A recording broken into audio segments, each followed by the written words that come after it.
the first thing we need to do is reduce our champagne. We're going to do this by measuring out 3/4 of a cup of champagne. I'm using a small bottle, and this actually came out to exactly 3/4 of a cup. We're going to boil the champagne and reduce it to where 1/4 of a cup is left, and then set aside and let it cool.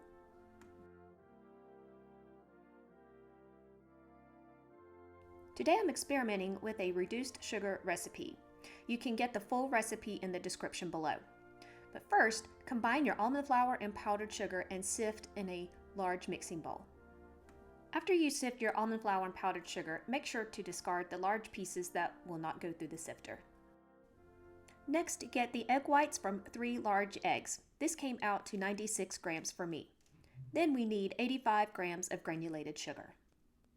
Before we dive into making our macarons, I want to give a quick shout out to Luke. Thank you, Luke, for your comment. And he also asked a very important question, that he has perfect looking shells on the outside, but once they cool, they're somewhat hollow.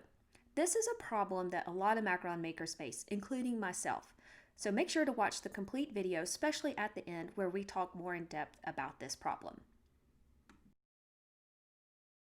Now let's start making our meringue by putting the egg whites over simmering water and adding our sugar. You want to whisk until the sugar is completely dissolved. You can feel for this by filling the egg whites, and once you no longer feel any grains, you can transfer to the mixer.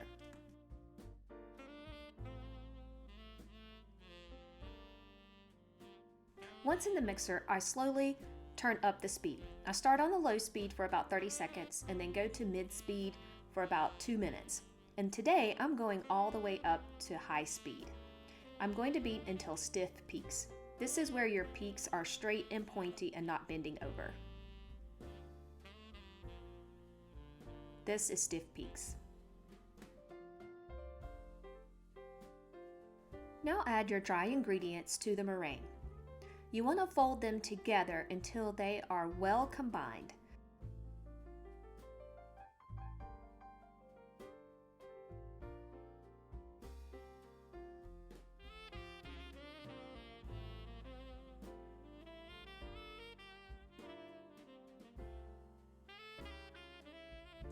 Now that the ingredients are well combined, I'm going to add 2 drops of soft pink food color. I want just a hint of pink for the shells. And now we're starting the macaronage stage. You want to continue to fold and then occasionally go through and spread the batter throughout the bowl. This is a deflating process. So just keep going until we get to what's called a ribbon-like stage.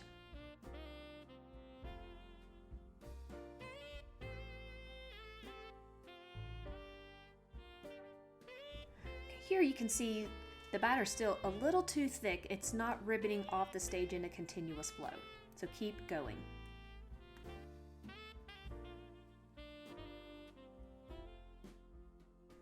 We're getting closer, but not there yet. Keep going.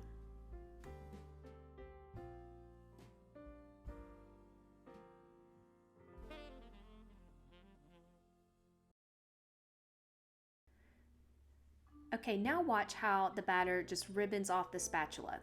And also pay attention to how it falls back into itself in the bowl. This is what we're looking for. Now transfer your batter to a piping bag.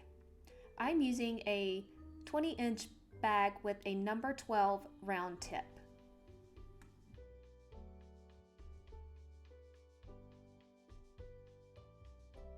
Now cover your work surface with a towel and add a template if you like. If you would like this 1.5-inch template, I'll put a link in the description below. Now you want to pipe your shells. Make sure to hold your piping bag directly over top of the tray. And you want to use even pressure to squeeze. I'm only squeezing with my top hand and using the bottom hand just to guide the bag. Remove the template and bang the tray onto the counter. We're trying to release the air bubbles. You'll see some air bubbles are trapped under the surface. You can use a scribe or a toothpick to pop those remaining bubbles. Now it's time to rest your shells. I noticed with this recipe with the reduced sugar, it did take longer for them to rest and form the skin. So I'm going to recommend at least 30 minutes. Today I'm baking my shells at 300 degrees Fahrenheit for 14 minutes. While the shells are cooling, let's make the champagne buttercream. Measure out 175 grams of powdered sugar. Next, add 1 stick of salted butter and cream. Now add the powdered sugar, the 1/4 cup of champagne, and 1 teaspoon of vanilla extract. And you want to beat until nice and creamy. You can add additional powdered sugar if you want the buttercream to be more stiff. Now add your buttercream to a piping bag, and let's get ready to fill our shells. Remember Luke's question at the beginning of the video where he asked about shells being somewhat hollow after they cool. Let's take a look at these shells.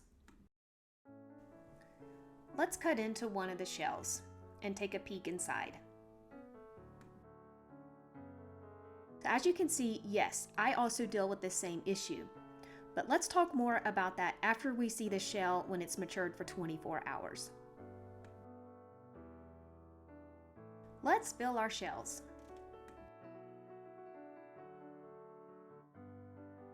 Since this video is posting the week of New Year's, I thought it would be fun to play with some pink luster dust.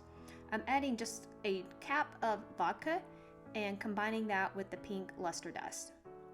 And I'll show you some fun ways to decorate your shells. Here is a 2021. Happy New Year! Another idea is to just do a quick brush stroke. Now we're covering the entire top of the shell to give it a nice luster.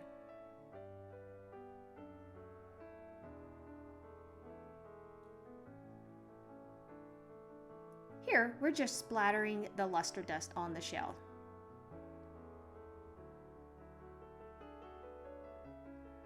And since it's New Year's, we definitely need champagne glasses. After all, these are champagne macarons.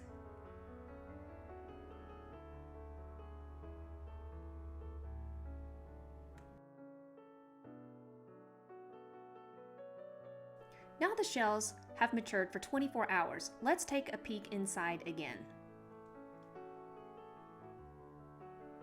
As you can see, they actually filled up.